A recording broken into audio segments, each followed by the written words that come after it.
This is Levi Meyer representing Compass, Florida, and you're listening to the Real Talk Podcast.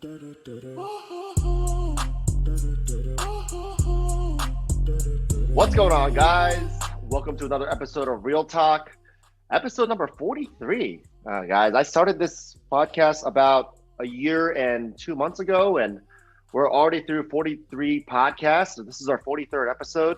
I just want to say thank you for those that have been with us for day one.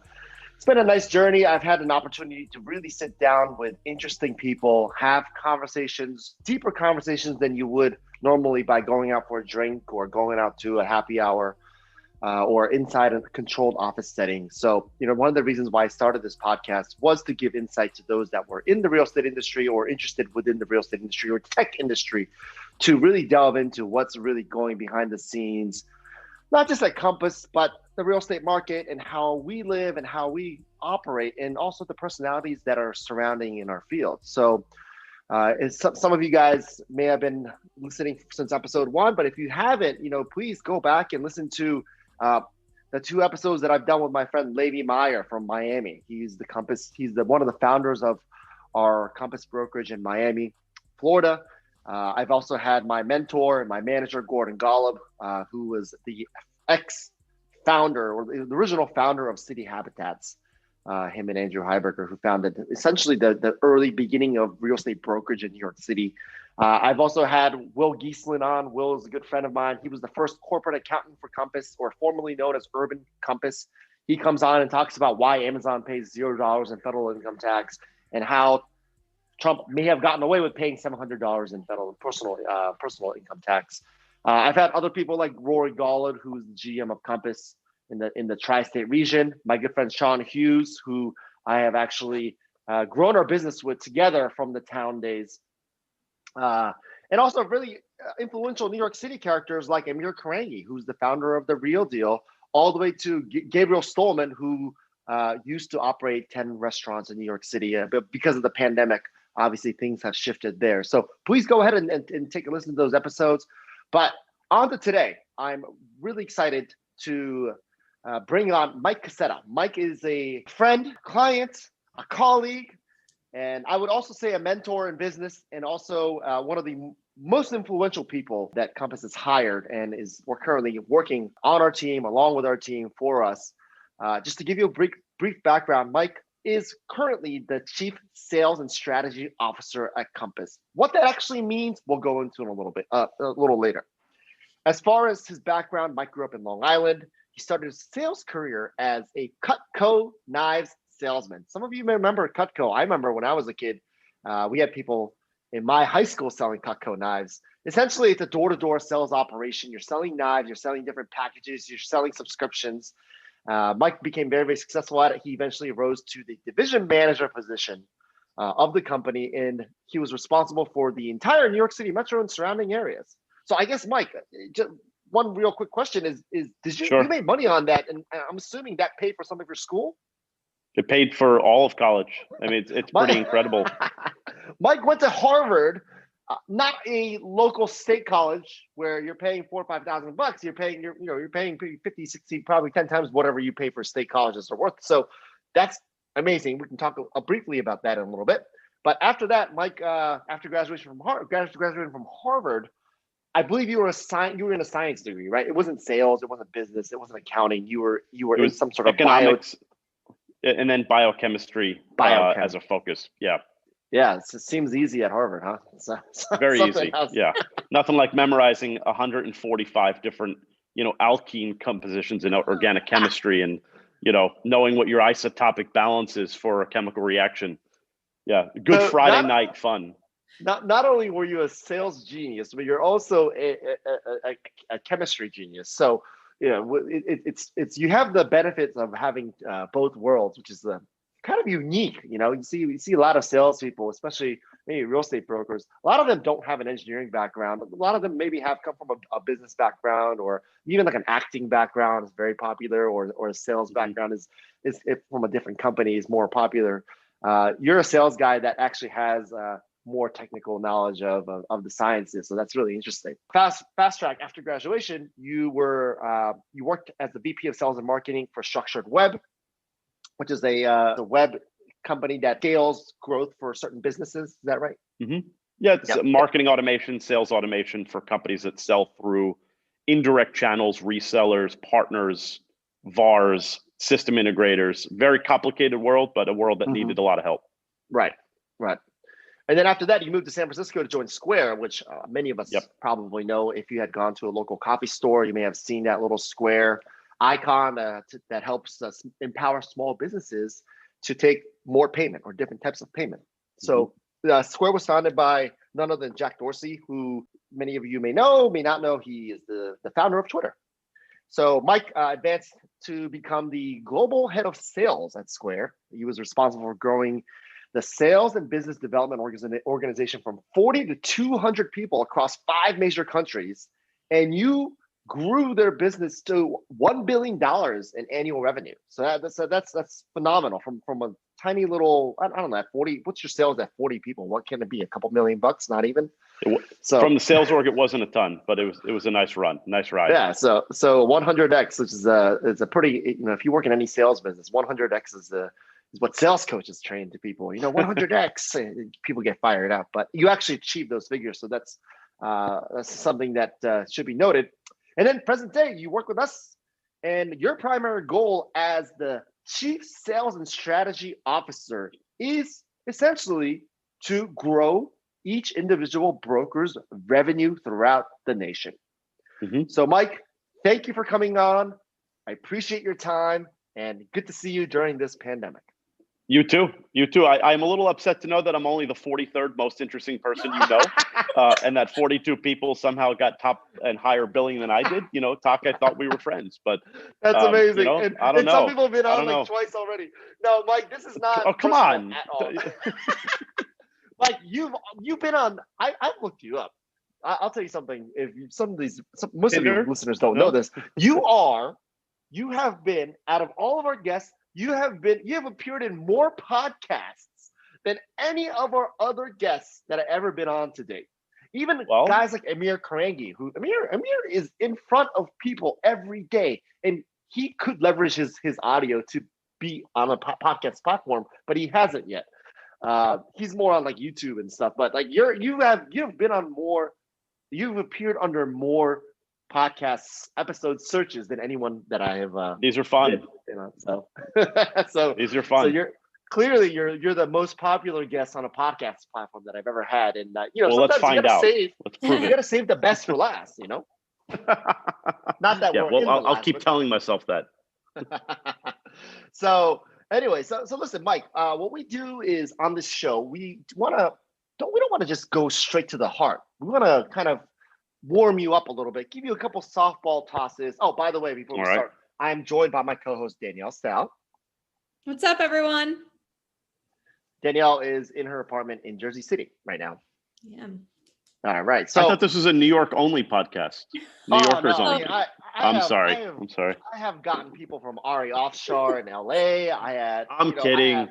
I got people. Leighton Johnson from Aspen, who just signed a $24.5 million estate called a 2 Mile Ranch.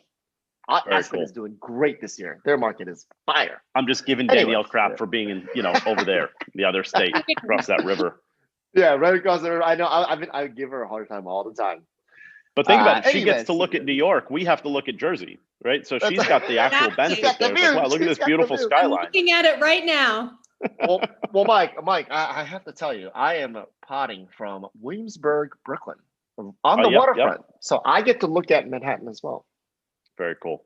Can't complain about the views. So let's start off with a couple softball. You can just knock these out of the park. Your warm-up questions for today are as follows. All right. Uber or City Bike? Oh, Uber.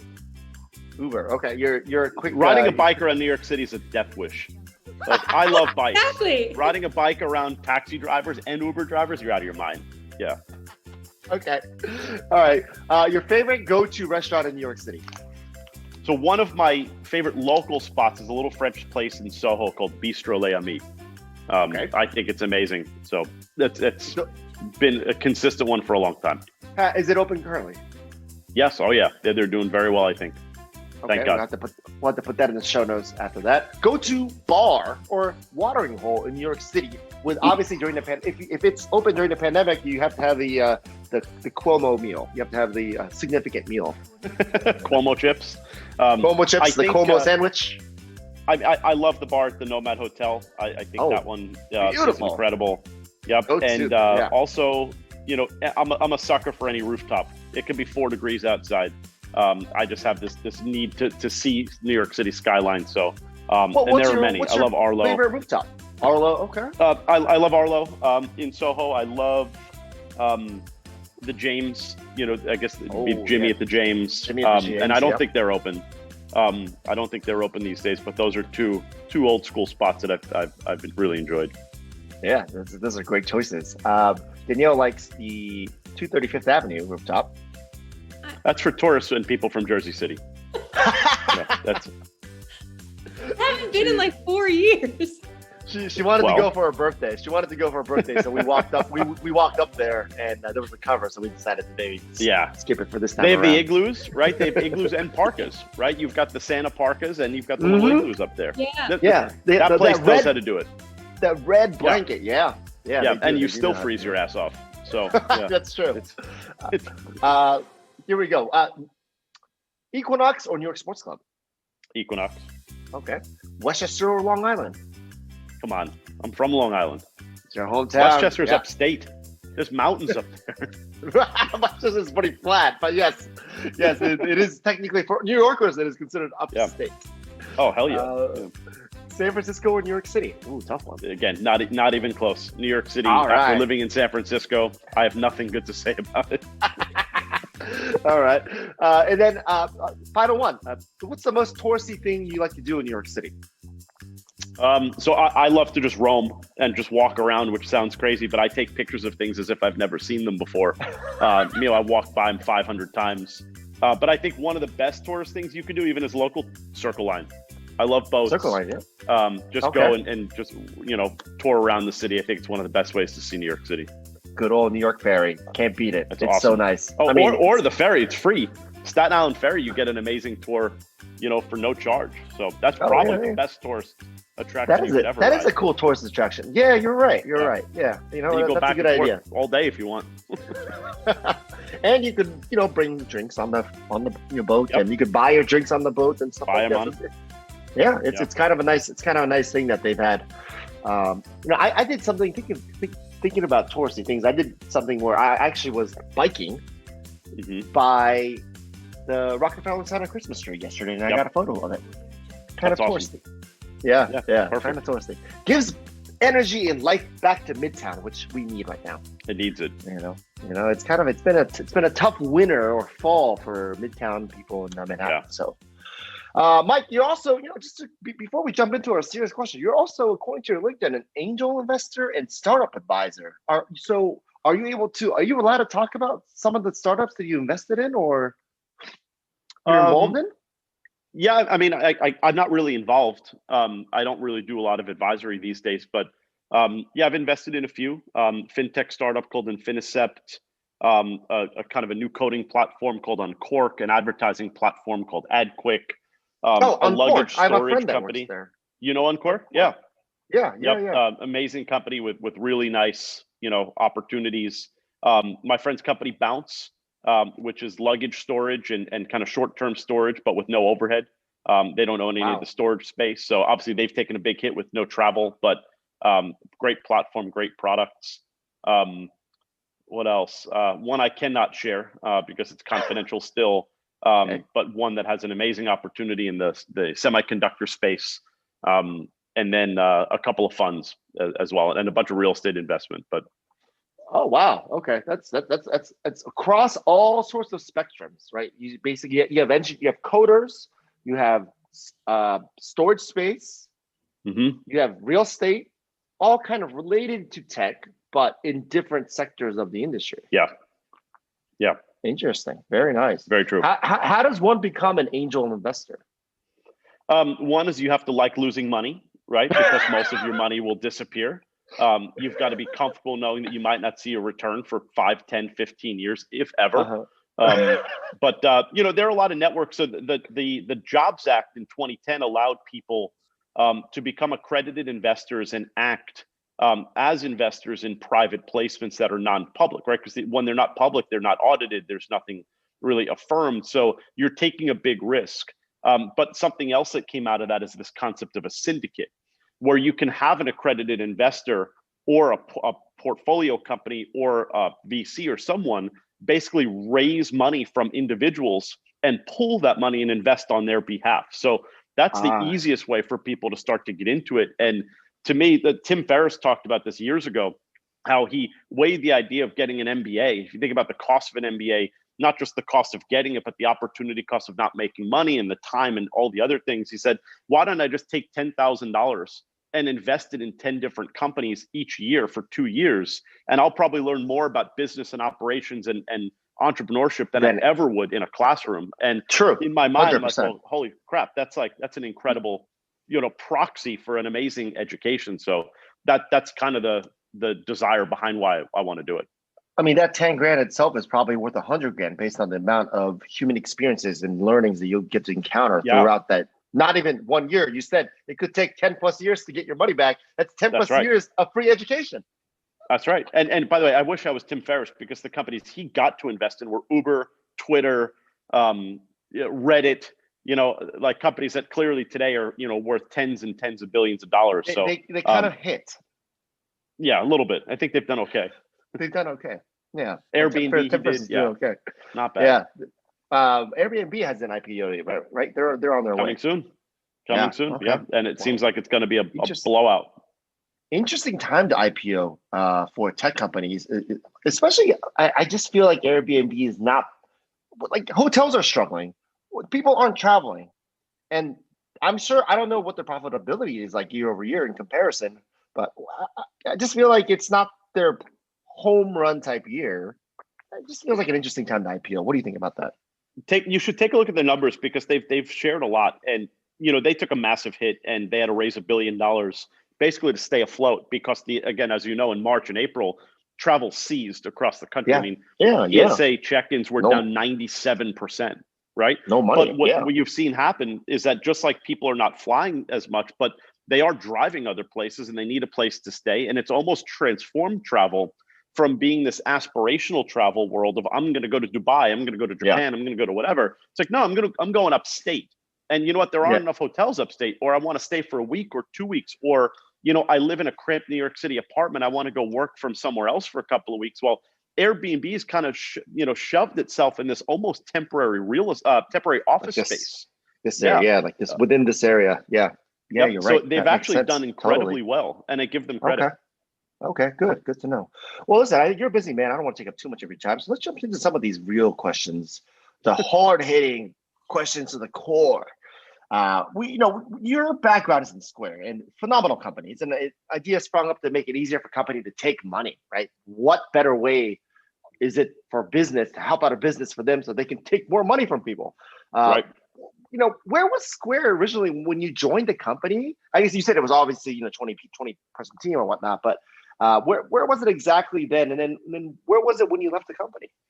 So the team was about 20 or 30, but the company itself at the time was about 1,000 employees. Sure. And it was right around the IPO time.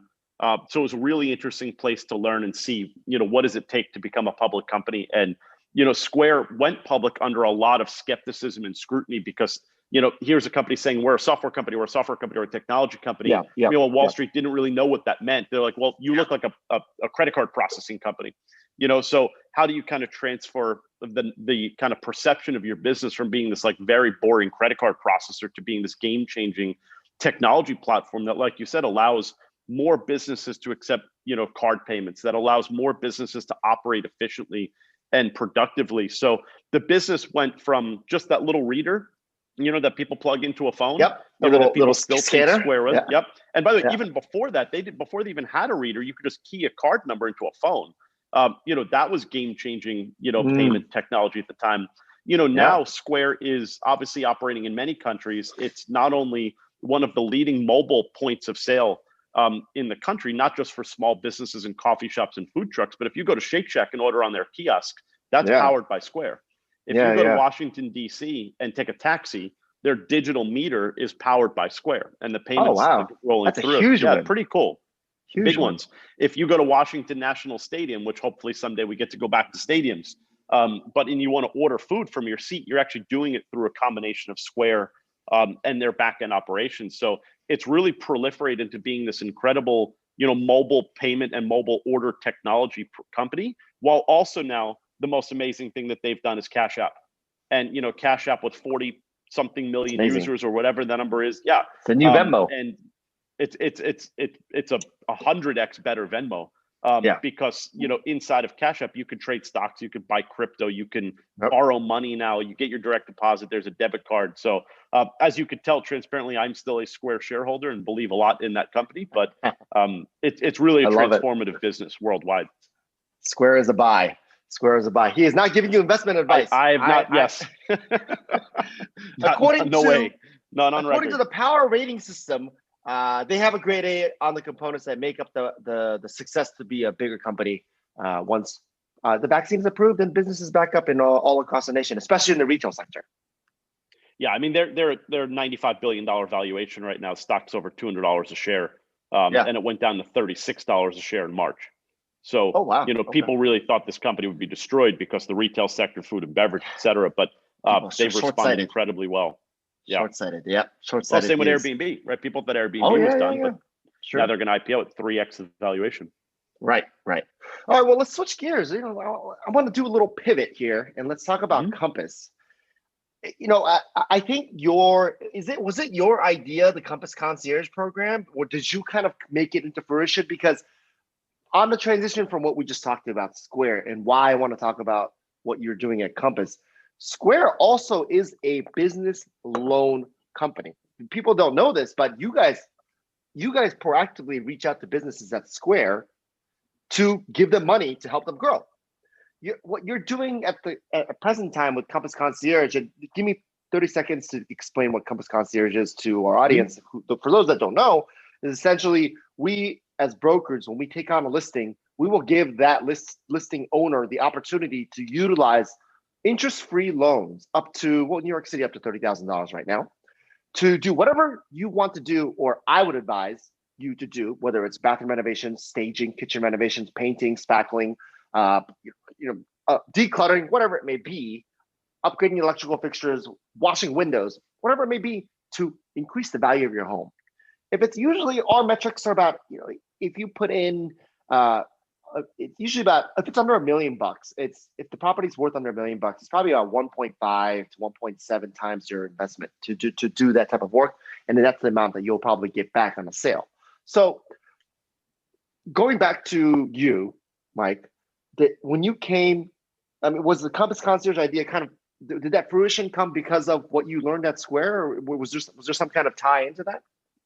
I can't take any credit. And the reason why is because we steal all of our ideas from you, from our agents. And we just saw, hey, agents are doing this anyway, right? Whether you were recommending that your client has to paint and stage, whether the client was taking money out of their own pocket. In many cases, agents were coming out of pocket and doing this work because they walked into a house like, you can't sell this house, right? Or no one's going to, no one wants yellow carpet. I'll give you the listing, you pay for the staging. It's like, what? Well, I pay for the staging? Exactly. But Talk, that in many places, the only way you'll get a home to sell is to stage it or paint it or clean it, because especially in a very competitive market right now, like New York City is probably facing, one of the harshest markets it's faced in a long time. So it's like, well, when there's so much inventory on the market, you need your place to stand out above that rest of that inventory. So there's kind of multiple buckets, right? There's the, hey, your place is unsellable in current condition, right? So we need to do some of the work, right? There's, hey, your place is fine, but like we can get it to sell faster and for a better price with, just a little bit of work. And then there's somewhere it's like, hey, for not a lot of money, you can transform your home from, $1 million property to a $1.5 million property with just this small investment, and no promises because no one really knows. But, the data and the market and what is selling and what's hot. Maybe a $30,000 updated kitchen gives $100,000 in added value. Maybe it doesn't, right? But, so we stole the idea, honestly, from our agents who were doing this for years. Where I think my team came in is, okay, how do we scale this? how do we support 20,000 agents doing this? How do I support thousands of projects in a legal way, in a compliant way, in an organized way? And that's why we partnered with a licensed consumer lender as well to be able to scale this with the debit card, whether it's the debit card or direct payment to vendor. So there's a lot here, but I think Concierge has been a game changer, not only to helping agents win listings, but also to helping those clients sell those homes faster and for more money. And we have the data to back that up, which is pretty cool. I mean, I can't speak to LA agents or Aspen agents or Chicago agents, but I will say New York has had a very tough year due to the pandemic. And some of the apartments that we have sold this year, and obviously it's not as much as last year, but I will tell you, if it wasn't for Concierge, it would still be on the market today, hands down. It's great affirmation. Talk when you like, oh, where did the idea come from? It's hearing agents say things like that, because that's a game-changing comment. Yeah, I mean, Danielle, how many Concierge projects have we done since the program came up? Like 3 almost, or maybe more? Probably around a dozen. Dozen? Okay. Yeah. Well, so, out of those dozen, I would say almost 99% of the ones that we've actually implemented Concierge sold. Mm-hmm. Yeah. So I mean, that just tells you proof that we actually, for those sellers that use Concierge, the proof is in the pudding that it works. Now, Mike, I have a question about just kind of logistics of that. Mm-hmm. The sellers say, okay, we're going to take a loan from you of $30,000, and we want to, we will pay you back at closing. But why? Where's the catch? How do you guys make money on this? And I guess my answer to that is usually, well, we don't really make money. We just get the listing. We just solidify the fact that we get the listing. Now, there has to be a way where the lender is making money on the back end, right? Because it's not like we're personally, or Compass is personally lending out their money. It is coming through our partner and our lending partner. So how is there an exchange of money, and who's benefiting from that? Yeah, so it is our money, right? It's 100%. Oh, it is. I thought it was Notable. But Notable's the one lending the money. So we invest with Notable. Notable's then the lender to determine when this money goes out, how it goes out, et cetera, to make sure that we're compliant. But that's still Compass money. We pay Notable a per loan fee, to issue them. So it's pretty simple. That's how they make their money. We don't make any money on Concierge per se. We don't charge fees. We don't charge interest. And we've stated that we never will. However, I think where we do make money is in what you just said, which is that 99% of these Concierge homes that you've done have sold, whereas only 56% of homes in New York City have sold in the last 12 months that hit the market, right? So when your client says, oh my God, 99 versus 56, that's a pretty good bet, to say this is pretty cool. Nationwide, Concierge homes are selling about 28% faster than non-Concierge homes. And that's a pretty crazy stat. So it's like, even in the hottest markets, like you mentioned, Aspen, Southern California, Boston, Nashville, Tennessee, Austin, Texas, Concierge homes sell materially faster. So for that client, the difference of a third less time on the market, that's peace of mind. That's fewer carrying costs. That's maybe one less mortgage payment or two less mortgage payments to make. So this is real money savings for a family, especially for a family who might have kids and they're stressed. So we don't make money on that, but we know agents win more listings because of it. So everyone does better on the Compass side from that perspective, but your client does better. And that's the brand we're trying to build around Concierge, that this is not only a competitive advantage for you as an agent compared to a non-Compass agent, but that you're able to show your client with data using Compass Lens and with our new Concierge CMA that's going to come out, that these things make a real impact on the sellability of the home. Yeah, I mean, everything sounds so good about it. It's like, it's almost too good to be true. Now, tell me though, it can't be all too good to be true. I mean, what are some of the hard lessons that you've learned? I know, right? What are some of the hard lessons you've learned during this process of learning how to implement and scale Concierge? I mean, the beautiful thing is we've done about 17,000 projects. So we have a really, really nice sample size to look at all the risk in the portfolio and the risk. And the return rate on this is very high and the default rate is extremely low. And we've been able to really isolate and identify what are the profiles or project types that are the highest risk for us, or the ones where we've said, we don't think we're going to get the same bang for our buck with this type of listing, having Concierge on it than another. And this is why you've seen the guidelines change over the years of, list price cap of 3 million, the project size, caps in place. So these still encompass 95+% of our previous project portfolio, but we've eliminated that very small percentage that we deem very high risk. So there aren't any hard lessons here, I would say, but one of our entrepreneurship principles is learn from reality. One of the realities is we've been able to identify pretty clearly and discreetly what those buckets of home are that we probably don't need to throw money to. New development, Yes. Exactly. Yeah. And by the way, they have money. I would love to see Concierge on new dev, right, to stage those homes, but that's usually already incorporated into the agreements with the developers. So exactly. So it's not the same value add. Well, staging is different. I mean, staging is probably easier, but like once you start lending money to new dev, that means we are the equity partner to that project. Yeah, and we're not set up for that. Not today. Right. We're definitely not equipped for that. Yeah. Well, as far as timing is concerned, we want to kind of switch a little bit more out of Concierge and talk about, you really you come from a tech background, but you come into real estate, and yes, I mean you've owned homes and obviously you bought and sold yourself even before coming to Compass. But what have you learned jumping into the brokerage world, working with brokers? And like I said before, a lot of us, we're tech savvy, but we're not tech people. So you're coming into a whole different field and industry.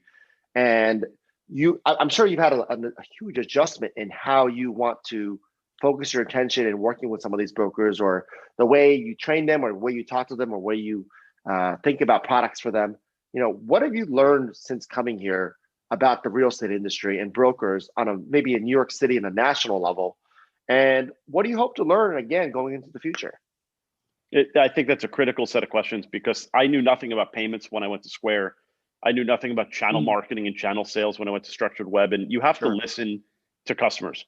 And, in Compass, you are our customer. Our agents are our customers. And, I probably met with, no exaggeration, maybe 200 agents and sales managers in my first 3 months at the company. And there's no other way to learn. There's no other way to do it. So it's like, well, because what you see very quickly is there's so much variation of agent type inside the brokerage world.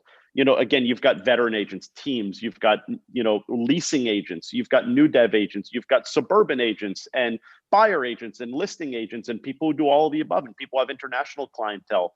And the interesting thing is, although the agent base is very diverse and fragmented, you start to see a lot of patterns emerge very quickly. And my goal is to be able to take those patterns and take the repeated effort and the repeated function and the repeated goals and say, okay, how do we now put that into technology so that technology makes that easier? Because that workflow, that process, that objective, that problem, that pain point is universal for 70 or 90% of our agents, right? Sure. And if you're solving it there, and you make marketing easier, for example, well, then agents do more marketing, which yields more leads and more sales, right? If I can give you better data so that you can show a comp analysis to your client and they say, oh my God, Tak and Danielle know so much more about this property in this neighborhood, this building than anyone else. I would be crazy not to list with an expert like this, which is why I think the term real estate advisor has started to emerge from the industry, because I think real estate agents today are more advisory than they are brokers, right, or selling. Sales is a part of everything we do. So it's how do we make that easy? What do I want to keep learning? I always want to be able to see around the corner and see forward, right? Because I need to look a year, 2 years in advance, because it takes a while to build things and it takes a while to scale things. So it's what are the things you're doing today that I see changing in 6 or 12 or 18 months, so that we, through our technology, can build so that when we get to that point, or the market shifts or the industry changes, we're already there.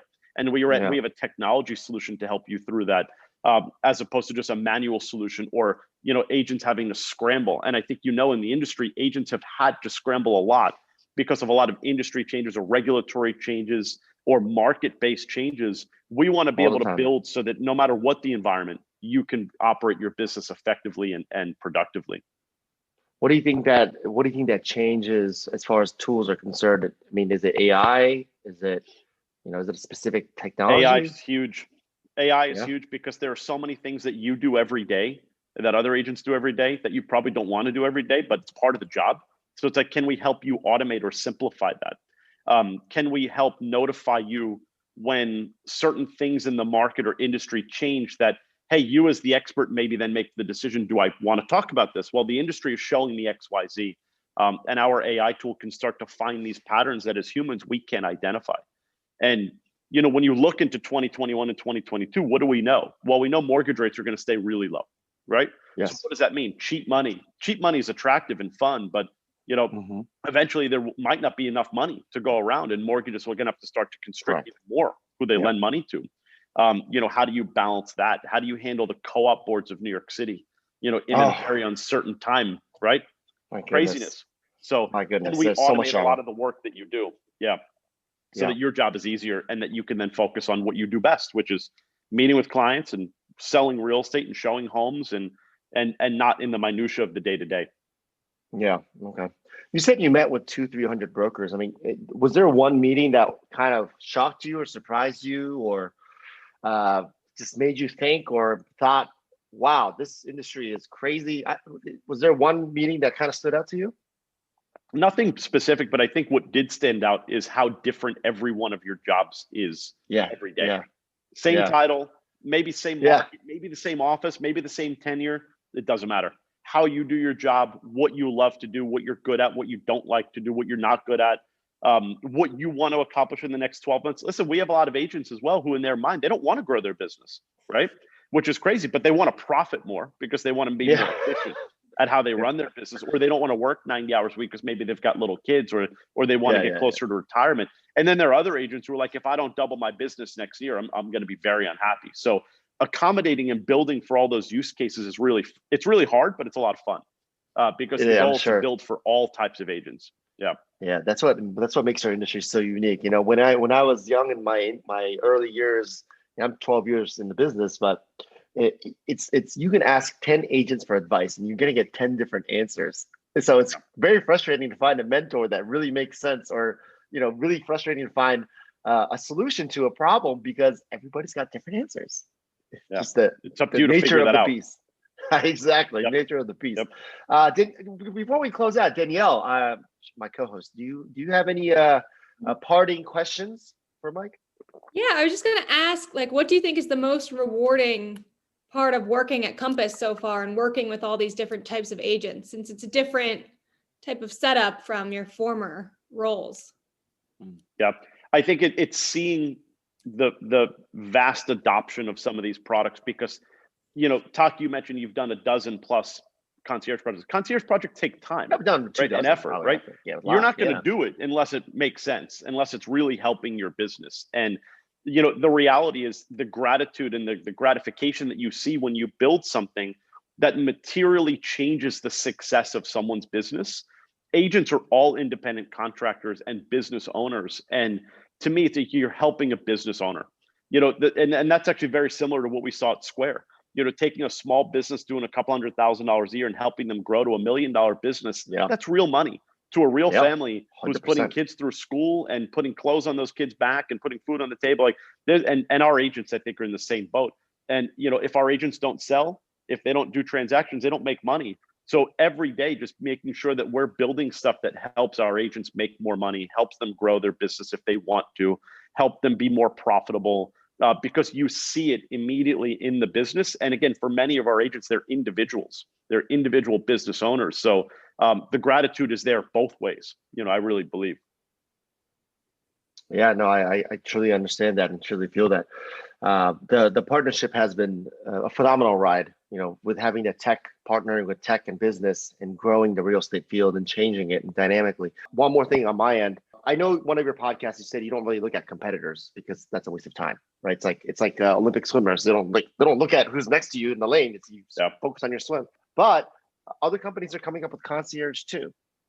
So I just wanted to note that it is an interesting trend that we have set in the industry. Mm-hmm.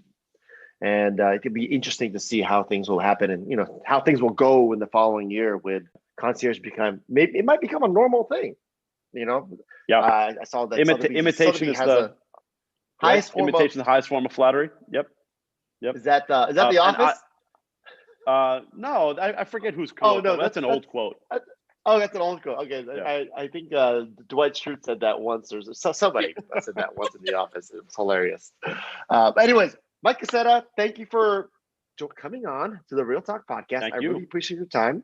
Have a nice December. We'll stay in touch and hopefully catch up again. Sometime next year. For sure. Well, thank you both. Have a great holiday. Thanks, All Mike. right.